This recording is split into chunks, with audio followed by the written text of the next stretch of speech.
What's up guys, Coach Casey here with Fit Lab Studios, here to kick off our kettlebell swing series. We're going to start our kettlebell swing series working from the top down. Okay, so the top position is when we're standing nice and tall, what we call our brace position.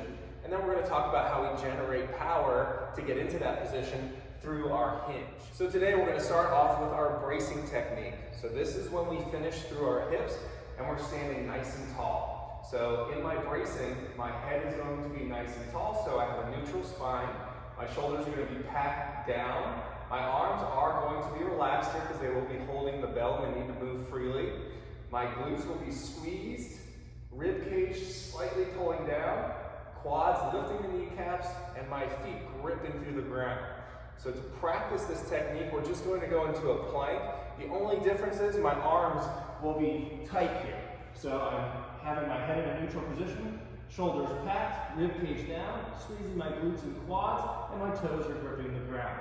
Okay, so think about doing 3 sets of 10 there just to get used to how tight we need to hold that position. To have a powerful kettlebell swing, we need to load the hips. And how we load the hips is in our hinge. So I start off in my brace we just learned. From here, I start to unlock my hips and shoot my butt back. As my hips break, my knees follow next. Just a slight bend, it doesn't have to be a lot. I keep pushing my butt back as far as I can. Once I feel that big stretch in my hamstrings, my butt can't move back any further, my shoulders are still above my hips, then I bring everything back to my brace. I push into my feet, I squeeze my glutes, and lock down my brace position. Okay? Again, I start to push my hips back, knees start to unlock, shoulders stay above the hips. Once I feel some hamstring tension, I'm driving into my feet, squeezing my glutes, and I'm back into my brace. One of the biggest faults we usually see when people are doing a kettlebell swing is squatting the swing instead of hinging the swing and loading the hips. One easy way to fix this is go to a post or a wall, take 1 foot step away, and from here we're going to make them hinge their hips to touch that. So I'm pushing my hips back as far as I can. Once I tap that post, I'm going to stand up into my brace position. If it was really easy to tap that, I would inch forward. If it was really hard or I almost leaned into it, I can inch back a little bit.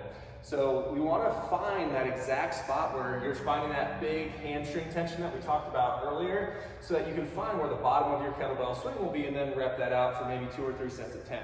Another common fault we'll see a lot is rounding our back as we come down or overextending our hips. A few ways to solve this is a PVC making contact with my head, shoulder blades, and butt, so that when I am doing my hinge, everything has to stay in contact with that. Because if I round, then as you can see, that PVC came off, or if I overextend, now my butt's no longer connected. If we're still struggling with the concept of the hinge, think about it as an athletic jump. So as I'm getting ready to jump straight up in the air, I hinge my hips back through my hands, and look, I'm pretty much in my kettlebell swing. So if I have someone jump, reset, get ready to jump again, and then on the next one, jump into the brace. Don't leave the ground.